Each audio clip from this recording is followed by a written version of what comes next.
drinking from the fire hose. But the great thing is whether you're watching this here live now or you're watching it on the replay, is you can always go back and rewatch it and learn and take notes. And as I always say, is about finding that thing that you can do today. We have a great presenter. Amy is going to teach you amazing things about the construction industry and communication on construction projects. And like I said, just figure out right now what it is that you can do in the next 24 hours to change your business. That's what this is about. And then come back, find another thing in there that you can change in the next 24 hours. And that's how we continue to get better. I'm just excited to be the one facilitating this because I know this is going to have so much value. Amy, thank you for being here today. Of course. Thanks, Ron. Thanks for having me. As I love your stuff, so I appreciate you always inviting me back. This is a fun event for me. So yes, my name is Amy Powell. I am the founder and owner of WellWorks, which focuses on essential skills like communication, emotional intelligence, leadership, specifically for those of us working in the construction industry. I've worked in the industry for over 2 decades now. Went to college, earned a bachelor's degree in construction management, did a short stint with custom high-end multi-million-dollar homes up in the mountains of Colorado. Then I also worked in a specialty mechanical and the semiconductors down in the sub-fabs down there of large semiconductor facilities. But the majority of my experience in the construction industry was a project manager for a mid-sized commercial GC. I wound up transitioning into a director of training and development role when asked by one of my executives if I'd like to take that on because it kept getting put on the back burner like it always does with us. We're kind of busy in the industry. And I trained mainly on processes like, RFIs, projections, change orders, running meetings. But I recognized the lack of available quality training for our field folks. And I also recognized the underlying cause to a lot of our challenges in construction. Communication, right? And this is in every role, every trade, every sector, and every department within our projects. So I later earned a master's in adult education and training, left the company I love to build and provide something that I'm passionate about, started WellWorks, and focused on supporting those in our industry by providing training, tools, and resources on these essential skills. So with that context, let's dive in. So I don't suppose I have to convince anybody watching or listening to this that working in our industry is very challenging. But why? Right? I've had numerous discussions over the years, I'm sure you have as well, of why? Why is this? Why is it so challenging? What's so hard about construction over other industries? And I have found the majority of our challenges, communicated, discussed, expressed, boiled down to communication and people. Skilled labor shortage, onboarding, motivating others, initiating action in others, motivating teams to optimize productivity, right? Communicating the intent, the drawings, the changes, the why, both inside and outside of our teams, stress and burnout, dealing with conflict, making good decisions quick, right? All of these are boiling down to the people and that communication aspect. Most of us love working with the fantastic people of our industry, but the people are also frequently one of the most challenging aspects of what we do. Construction's a team sport, right? And while we love the game, our teammates, hecklers, fans can be some of the hardest part, but also some of the most rewarding. And so why is it? Why is it that the people and the social aspects are so dang difficult in our industry? Well, it's the largest gray area.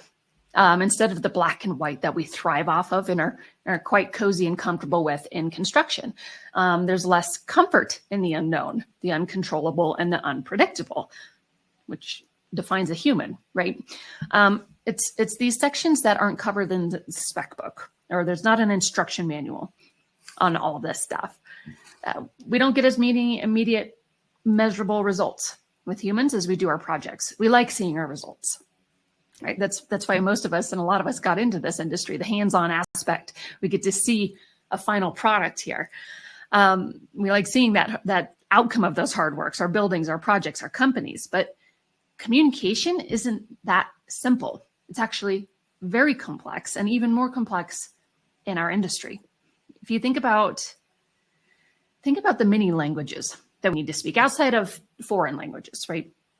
We have to be able to speak with and resonate with inspectors, engineers, architects, the public, people with PhDs, people who may not have graduated high school or have checkered pasts. With this, we have a multitude of different communication tools, blueprints, RFIs, contracts, meetings, right? Story sticks, civil drawings, electrical drawings, one-lines, all of those different aspects and those communication aspects. The communication component of this is much harder. And this is a part that takes longer to learn than our management, technical, or physical skills. They take much more practice too. Especially the way that our brains process this information over those management, technical, and physical skills.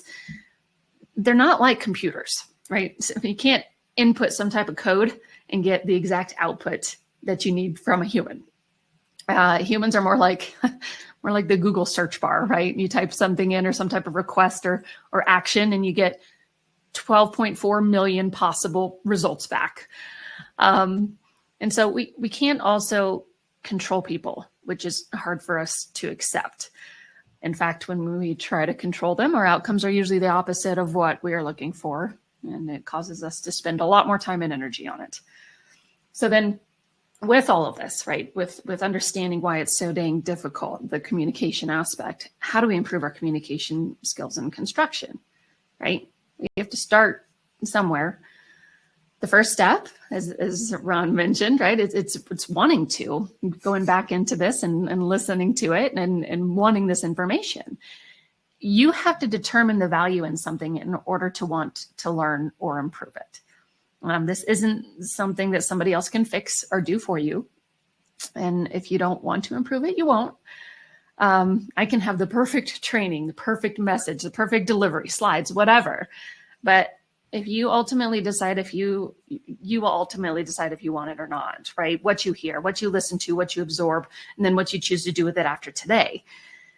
This goes for this webinar and training, but it very much applies to communication and every one of our future conversations, discussions, and interactions on the job site as well, or in the office or at home. You won't listen if you don't want to hear something. You won't. So it's just, we got to start somewhere. This is where we're going to start. You got to want it. You got to value it. So based on that, let's start with a quick activity to determine and find the value of this information. So there's an ultimate leader activity that I typically do with some of my workshops. This one being a little more passive since it's a webinar. I'd like you to just think of a leader, right? The ultimate leader, a leader that you admire, that you trust, that you respect. It could be inside or outside of the industry. It could be inside or outside of your company or project teams. Now, once you identify that individual, why? Why are they the ultimate leader to you? What traits do they have that create your admiration, respect, and trust? Is it what they say? Is it how they say it? Is it what they do or what they don't do? Is it something they did once? Or is it something that they do consistently? I really encourage you to take the time to write this down at some point. It could be one person. It could be a running list. This helps us visualize where we want to go and what we need to learn or build to get there, including how we want to communicate or what we want from our communication. All right, so moving on, I'm going to go back to those traits here. We're going to revisit them here later in the webinar, but I'd like to recalibrate a tool, our mindset tool, okay? Mindsets are essentially your decision to make up your mind about something. How you believe it, how you decide to approach it, how you feel about it, your reaction and your approach, it's your choice. Okay, so they're what we choose to believe about certain situations, environments, challenges, obstacles, people, our leaders. Oops, I'm going too far here. But so some examples of mindset, I can, I can't. They can, they can't. I'm perfect. Nothing's my fault, right? I'll fail, but I'll own it and keep moving. I'm a leader. I deserve this. I'm a leader. My team deserves this. So those are some examples of some different mindsets, what we're telling ourselves, the story we're telling ourselves, okay? And we don't have control over other people's mindsets, but we do have full control and responsibility over our own. the more control we have over our own and awareness of them, the more this improves our communication, which can then impact and influence others, our team members. This helps with communication. All right.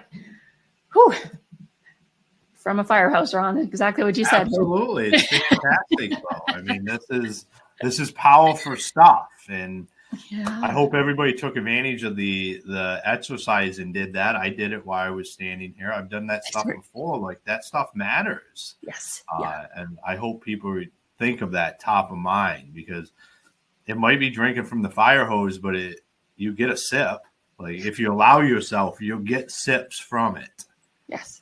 Well, and when you have that focus too, that's what you automatically, is amazing how much information the brain absorbs on a daily basis. And so when you have that focus, you're instinctually or unintentionally or intentionally absorbing and focusing on those things to collect and gather it to get you to your destination. So there is a lot of power in writing that down and those traits. Who do you want to be, right? You don't want to be that person. That is that individual. But what are those traits that you can take from that individual, right? And that's what really helps in focusing and paying attention, even on these communication skills, and helps to build those, since it's a lot harder, again, than just like a paper certificate that we get with some of our other skills. So yes, very important aspect. So let's recalibrate your leadership mindset here. So typically when we hear construction leadership, we think of executives, influencers, or maybe an entire organization or a company, right? A construction leader. But I'd like you to think of leadership as a mindset or a behavior, not just a title. And I'm not one here to tell you that titles are bad and that we should do away with them. There's actually extreme importance and relevance in titles. They really aid our brains in creating those social maps to navigate efficient and effective conversations, right? We don't go to our doctor for automotive advice. We need to sometimes know who's going to be most effective and who we talk to based on authority, experience, and everything else. But don't think of leadership as just a title, right? Titles don't always necessarily depict a leader, and leaders don't always have formal titles. And leadership, along with communication, they're both more habits than they are skills, which means that there isn't a destination, right? That titles, you have a destination. You got a promotion, you got that title, but leadership, you've got to see it as continually building yourself. It's like an optimal weight, right? You don't get it and forget it for the rest of your life. That just doesn't work that way. These are more like the optimal weight. You're always maintaining them. You're always growing. You're always building. You're always learning and adjusting, and then collecting that throughout your life or a career. And also when we think of both communication and leadership this way, it makes us more competent and a better leader when we are promoted to those titled roles, because we're continually developing it, right? You're building that habit. And so while we're in leadership, I do want to clarify the difference between management and leadership. I mean, there's a lot of our titles, right, and roles in construction have the word management in it: project manager, pre-con manager. But the reality is that at work in construction, every one of us are a combination of both of these. We utilize both of these. These are actions, right? We manage things and processes. We lead people. So no matter your role, you're managing processes every day. You're also leading certain people every day, depending on, and how you're communicating, how you're showing up and presenting yourself. So think of, we manage the subcontract, right? Writing it down. We lead the subcontractors. So think of it that way. And it's important to know the difference, to know which communication tool to apply. That'll be covered near the end of this webinar. It really helps kind of approach the tools that way. All right, last tool calibration here is time management. Oh, that's a big word, right? Except I've got news for everybody. We cannot manage or control time. Time, it is a unit of measurement. It's like asking you to manage a cubic yard. Okay, you need more information, right? We can manage what goes into and how much and how fast goes into that cubic yard, right? So our control when it comes to time is the amount of energy we expend and toward what within a time unit. My time management went away there. But for example, If we were to measure the productivity of how much pipe is installed on a project in an 8-hour workday, we may allocate a certain amount of manpower to install the required amount, which would include, let's say for the sake of this example, 8 pipe fitters. If their physical capability and their proper training are all equal, will the output for each of these individual pipe fitters be equal in the amount that will be installed at the end of the day? If you're asking me, I would say no, because there's circumstances that happen. Right. Thank you, Ron. I'm asking everybody, but I waited for you. I'm like, Ron's going to answer this one too. No, right? Exactly. Some will consistently install more or install it at a higher quality than other crew members, right? That's even with their physical capability and their amount of training, right? They all knowledgeable about how to install it and physical capability. But this is the power and importance of mindset, work ethic, self-motivation, right? That grit and communication and listening. What are your teams choosing to focus that energy in a given hour, day, week, time unit? This is the value and importance of good leadership and effective communication. It can increase or decrease this combined team energy and productivity. It can energize or demotivate an entire crew. That's that mental component, right? And every mental component too decides how much physical energy we put towards something as well. So yeah, this is the power of that. And that's what I'm talking about, energy, right? Our brains use 20% of our energy, even though it's only 2% of our body's weight. So our brains function, they work using electrochemical signals, energy. So that's what I'm talking about when I'm talking about energy here. All right. Whew. Getting through it here. The communication methodology and recalibration. So we typically think of communication as just words, but it's way more complicated than that. One word can take on many meanings, depending on the context, the setting, and even the time of year, or who is saying it. Words only account for less than 10% of our communication. The rest, the remainder, is all the nonverbal that is paired with those words. Body language, tone and cadence of what you're saying, the setting in which this was scheduled, right? How you walk into a room or job site, this font, using this instead of just, Times New Roman here. How we leave our work area for the next crew to come in and install their materials.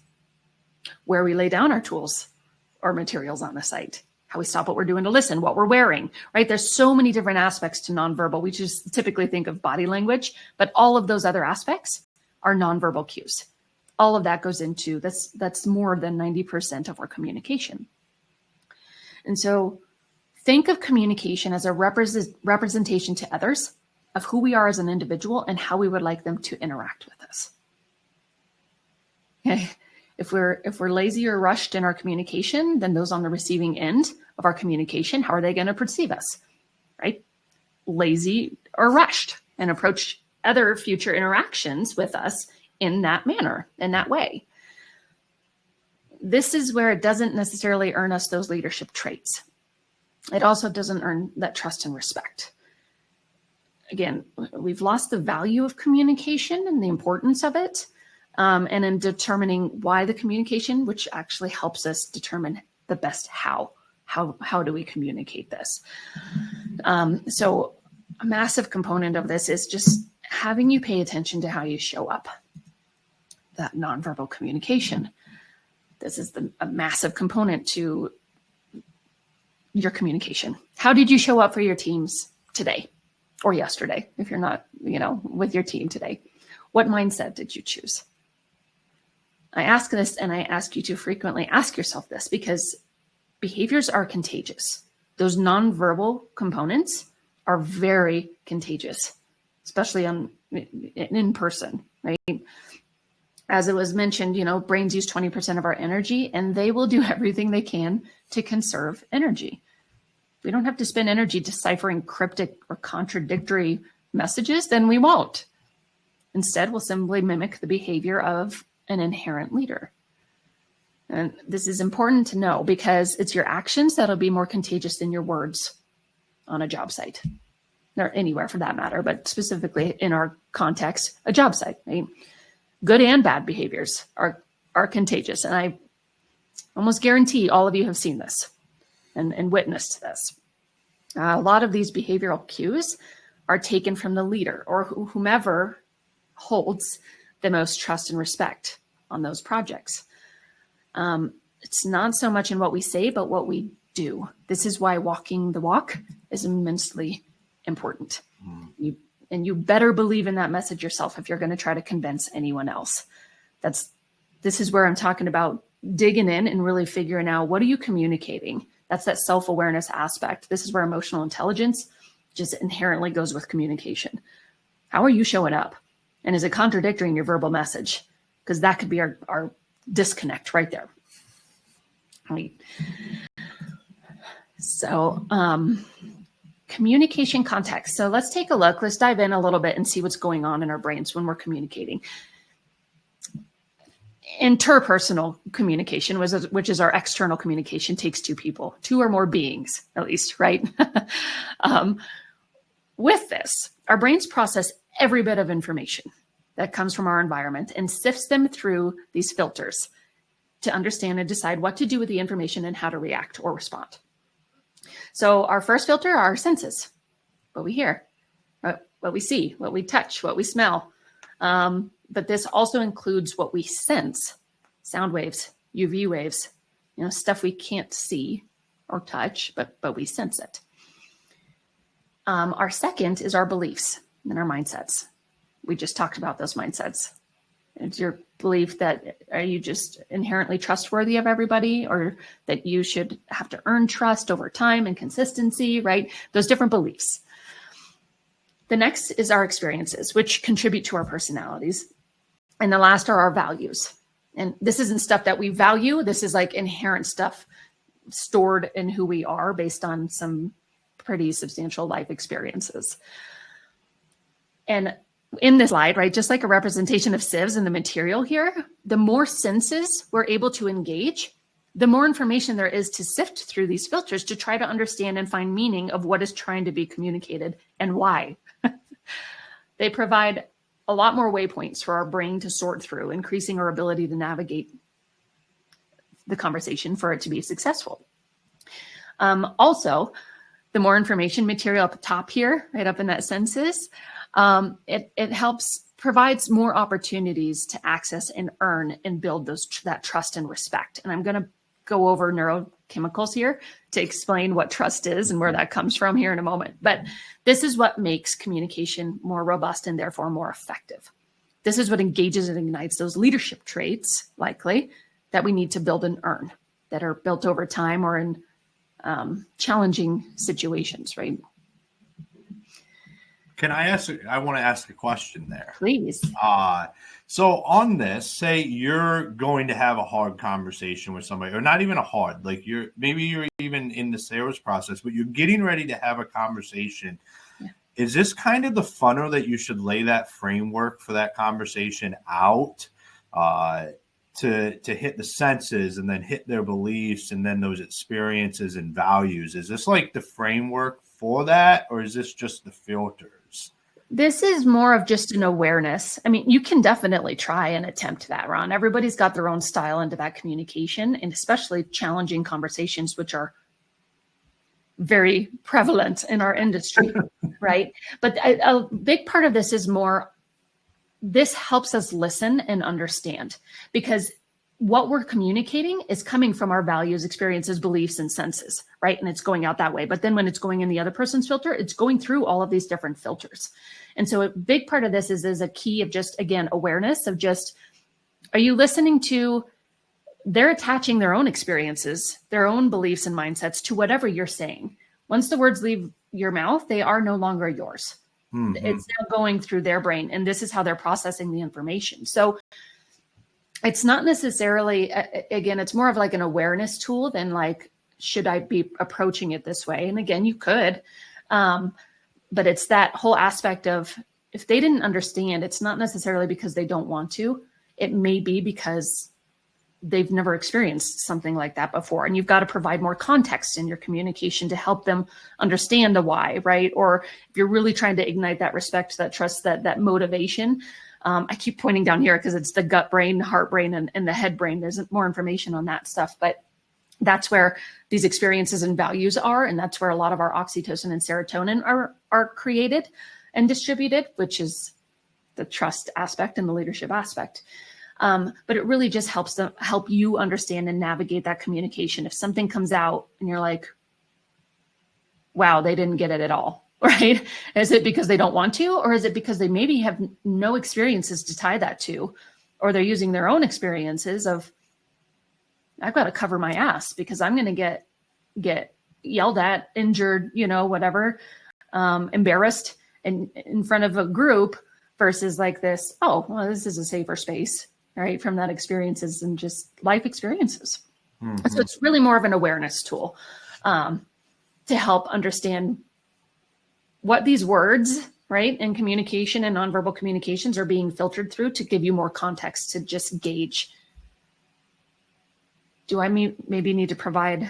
It's like compassion, empathy, a little bit of just. No, but yeah, I get, like, I understand, like, I think that's all coming through for me. I'm looking at like how we framework our conversations sometimes. Yeah. Is we can lead with experiences, and if that is overstimulating somebody, we probably shouldn't lead with that. Like if that is going to overstimulate them, that's why I was like the framework that you laid out and how that look. It's not even framework. I say that because I look at it as like that makes sense. Like touch somebody in their senses and then in their mindset and then an experience you had. So you're kind of stacking these. So there's like they don't just all of a sudden become overwhelmed because they're trying to process the information that you're giving them.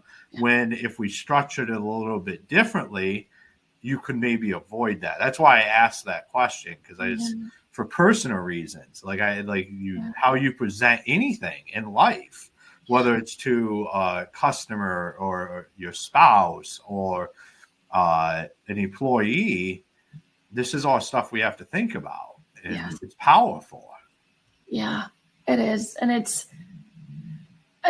it might make even more sense too, Ron, when I get to those tools at the end, those methods, based on what you're trying to get the outcome of your communication, to explain, like, sometimes you don't have to, sometimes it's just hearing versus listening, right? Hearing, there's that external, well, I heard something, but I didn't really listen or pay attention to it. But when you can really ignite something about their beliefs or experiences or their values, that provides a lot more motivation to do something.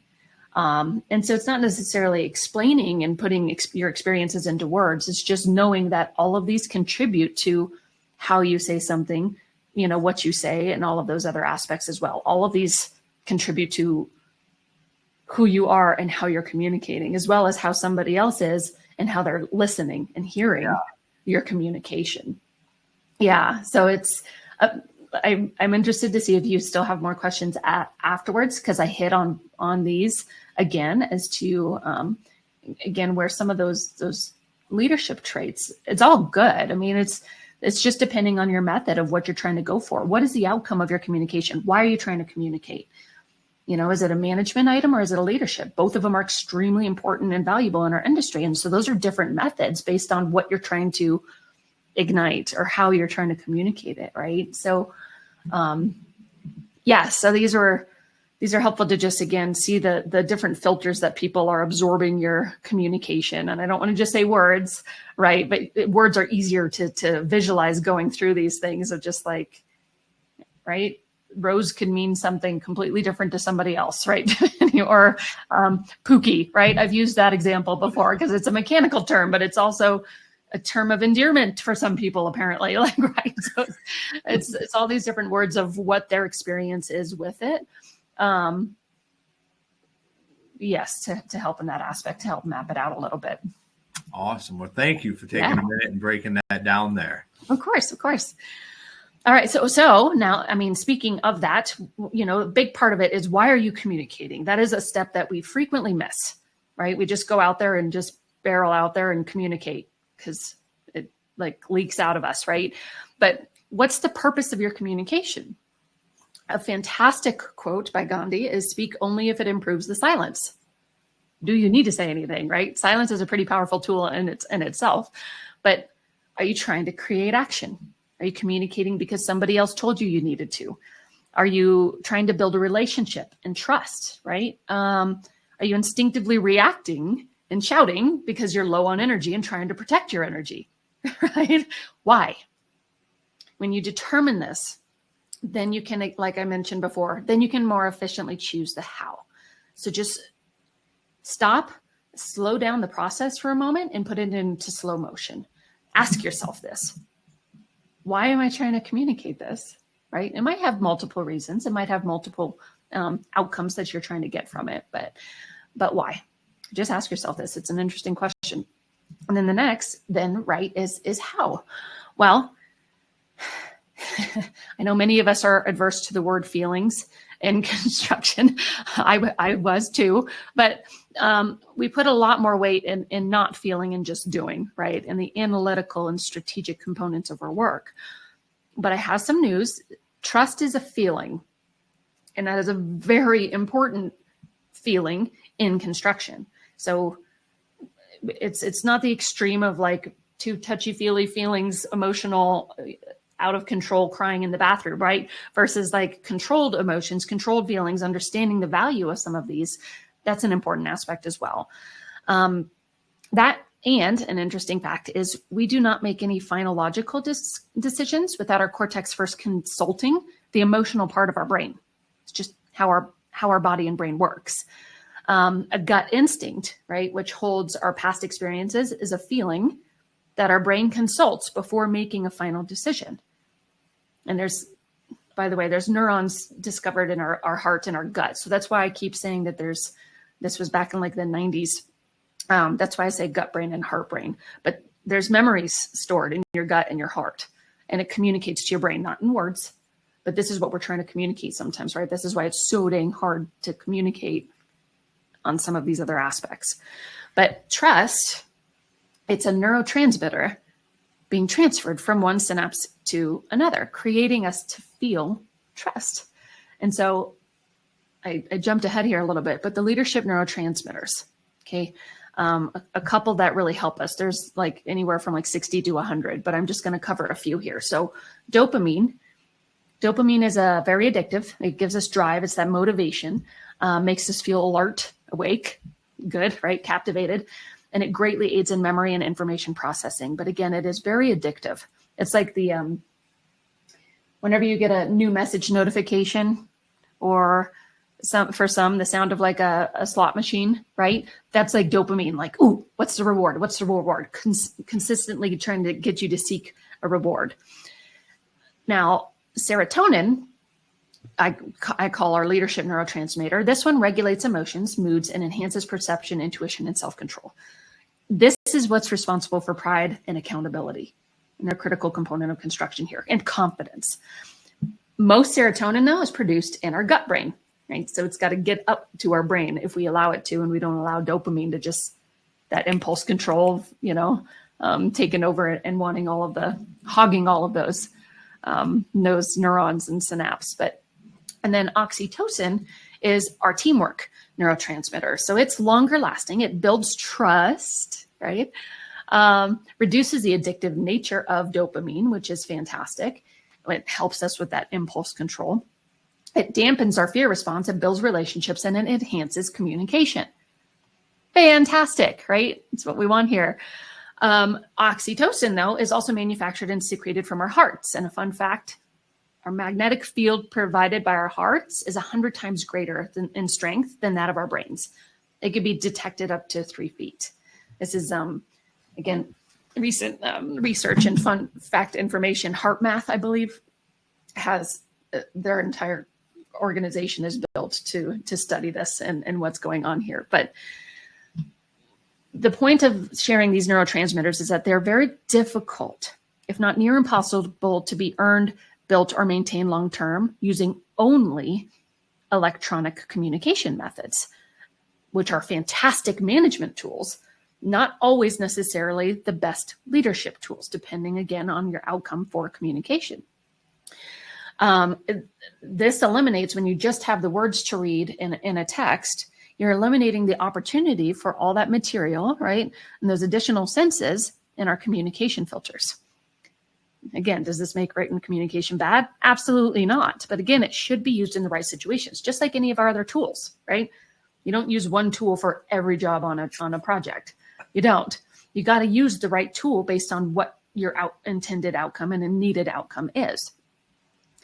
And written communication takes an immense amount of practice and skill to be good at. Once you've built the relationships and the baselines, that's when that written communication becomes fantastic. It's a lot easier because people know they can almost hear your voice or see your body language as they're reading the email, right?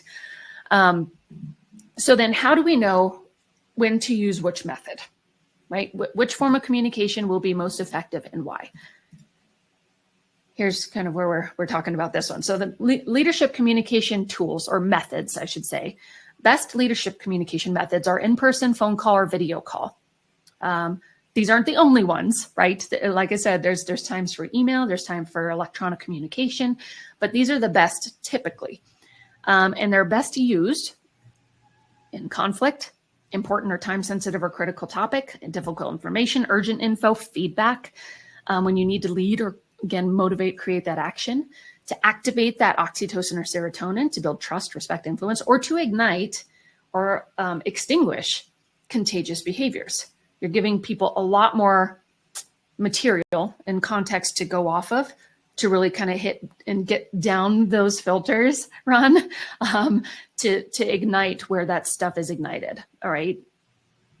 Now, the management communication tools are fantastic management communication tools, our email, PM software, text messaging, right? Builder.com, all those fantastic, efficient methods, right? This is great for efficiency's sake of management items. That technical and content-rich methods, emails, like I said, emails, PM software, text messaging, they're best for informational or technical items, but they don't provide much of an investment in the leadership or relationship bank, again, at first. Okay, so items best for these are like informational, when response times are not critical, follow-up to discussions or an attempted voicemail, right? Meeting minutes and documentation, RFIs, best for clarifying and proposed solution. Items that may take time also, and focused energy to review and process, like contract review, non-critical submittals, changes to the plans and specs. But again, these require, if any of these become urgent, critical, or overly complicated, it needs that you may need to pick up the phone, you may need to do a submittal party right in person to make sure that that context, and you're providing more context and information for the individuals to filter through to understand. So again, these aren't the only ones for management communication tools. These are just typically the best, usually, and in most situations. But you're always the best one to decide this, of which one. Again, those items that need headspace and time and process, if it's critical enough, again, you might need to go to a phone call or a meeting. But even with this, it means we have to be even more intentional about good written communication to be effective. And photos absolutely help. Absolutely help. But still, if you have a photo of something, but nobody knows what they're looking at, it's got to be complemented with those words, right? Or followed up with a phone call to explain what it is, to help with that context. But good written communication is very hard. Yeah, you have to practice, work on, and learn how to write clearly and effectively. So it's challenging, but it's I think some people use it as a default sometimes, and it's not easy to do, and most people kind of suck at it. So just understanding the differences and what you need to complement that with, and how to use these tools properly in these methods. All right, we're getting close here. So helpful tips to get a point across, to help with that phone call leadership. You're not always in person. You're not always on the job site. So how do you lead and ignite those leadership neurotransmitters, right, and traits over the phone? Fantastic tips are stand up. Don't, me sitting down here, I should be standing up, but also use hand gestures. I am doing that. But it helps actually with your communication of that nonverbal, and you can, even though they can't see it, it comes through in your nonverbal communication in that tone and the cadence, and they can hear it through that aspect. So Smile if it's appropriate. Not if it's not appropriate to smile. You're firing somebody and smiling. That's pretty rude. But it actually comes through again in your language. So using a hands-free headset, that's what helps with, again, the hand gestures, and it go through. But also listen once it's their turn to talk. Don't be typing on your computer. If you're busy, say so. Don't pretend to listen. That's going to be pretty ineffective. You're wasting your time at that point, and you're wasting their time. Video calls. So video calls, definitely turn on your video. Turn off self view though. We instinctually react and focus our energy on whoever's talking. So when you're talking, your focus will automatically just go to yourself. Then you're not fully focused on who's paying attention. You're not picking up those nonverbal cues that video conference and video calls offer. And again, listen, focus your attention on energy on the participants. Don't multitask. Answer your FaceTime, your messages, and check your watch. It's very apparent and very irritating and rude to everybody who's considering that. So, and seeing that. And if you are the host, your job is to reduce noise, not just sound noise, but if people are distracting, turn off their cameras. If they have a background noise, turn off their mic. Excuse me. If they have poor internet, inform them and such, and just recommend that they call in instead of using video. So noise is anything interfering with our communication. It could be how hot it is outside, right? It could be your energy level. It could be a noxious odor, right? It could be any of that stuff that just can impact full, just full communication and focus. All right. Next is listen. And when I say listening, listen past the words. We just went over this. Words are very hard. Communication is very hard. So listen past the words to their intent. Why are they communicating something to you? What are they trying to communicate? That's going to be the most effective listening. Go in with curiosity. Why are they communicating this to you? All right. And what are they trying to communicate? And then responding. After in-person discussions, follow up with a confirming email if needed for clarification. It is absolutely acceptable and good business practice within the industry. It should be expected and perfectly acceptable. But if somebody asks a question over email or a messaging device, answer. Don't ghost people. If you don't know what the answer, say that you're looking into it and you'll get back to them, and then get back to them. But not responding is also a form of poor communication. You're communicating in a way, like I said, silence is a powerful communication tool. So if you're not responding, it will impact how they approach you in the future.